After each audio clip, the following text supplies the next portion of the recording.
Hello বন্ধুরা, আমি পিনাকি। তোমরা দেখছো পিনাকি মাঝি ব্লগস। আশা করি তোমরা সবাই ভালো আছো, সুস্থ আছো।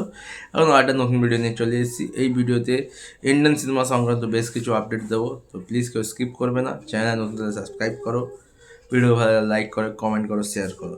প্রথম আপডেট হচ্ছে আমাদের সুপারস্টার আল্লু অর্জুন এবং লোকেশ কানাগরাজকে নিয়ে।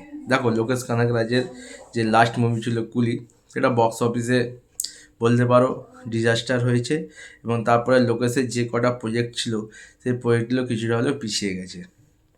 তো লোকেশের সাথে আল্লু অর্জুনের একটা মুভি আসার কথাবার্তা চলছে।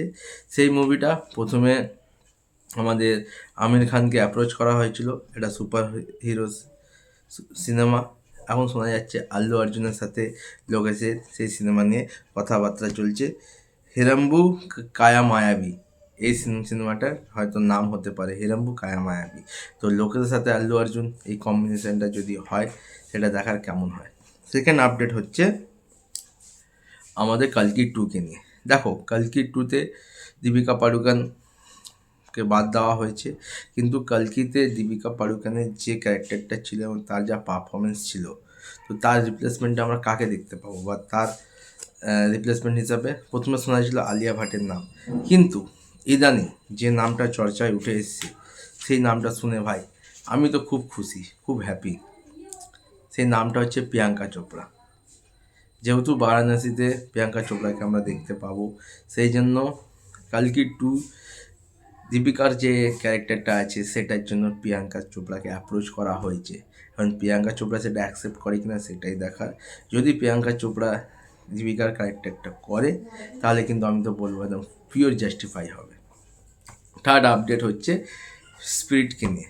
স্পিরিটে যে একটা নেগেটিভ লেডি ভিলেন থাকবে, সেটার জন্য যে নামটা শোনা যাচ্ছে বা যাকে অ্যাপ্রোচ করা হচ্ছে, সেটা হচ্ছে আমাদের বলিউডের লেডি সুপারস্টার কাজল ম্যামকে। তো এখন এইটাই দেখার কি কাজল ম্যাম সেই লেডি ভিলেনের ভূমিকায় দেখা যায়, নাকি আদার্স অন্য কোনো ভূমিকায়। কিন্তু স্পিরিটে কাজল ম্যামকে দেখা যাচ্ছে, এটা হচ্ছে কনফার্ম। পরবর্তী আপডেট হচ্ছে অবশ্যই প্রভাসের রায়া সাহেবকে নিয়ে।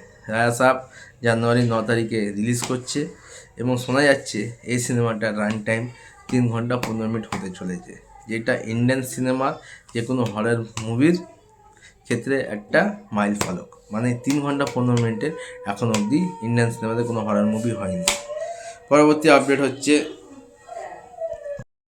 পরবর্তী আপডেট হচ্ছে অবশ্যই আমাদের বলিউডের কিং খান বা দ্য গ্লোবাল স্টার শাহরুখ খানকে নিয়ে।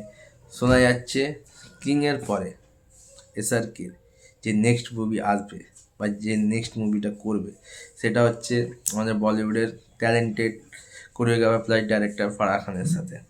বা এসআরকে ও ফারাহ খান, প্রথম তাদের মুভি এসেছিলো ম্যায় হুঁ না। তো শোনা যাচ্ছে ম্যায় হুঁ নারই হয়তো সিকুয়াল হতে পারে। দেখো, ম্যায় হুঁ না একটা আইকনিক সিনেমা, যেটা 2003 সালে এসেছিলো এবং বক্স অফিসে বেশ ভালো সাফল্য পেয়েছিল। মানে সুপারহিট বলতে পারো বা ব্লকবাস্টার মুভি বলতে পারো। সেই সিনেমার গান, সেই সিনেমার অ্যাকশন, আর যেহেতু দার্জিলিং পুরো সিনেমায় শ্যুট করা হয়েছিল, একটা তো আবেগ জড়িয়েই থাকে বাঙালি হিসেবে, পশ্চিমবঙ্গবাসী হিসেবে।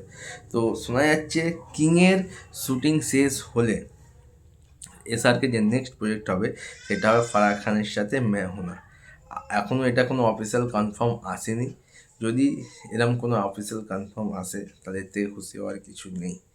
মানে এসআরকে ও ফারাহ খানের লাস্ট মুভি এসেছিলো 2014 সালে, হ্যাপি নিউ ইয়ার। যেটা বক্স অফিসে বলতে পারে ডিজাস্টার কালেকশন হিসাবে, কিন্তু সিনেমাটা বেশ ভালো ছিল। আপাতত ভিডিও এটুকুই।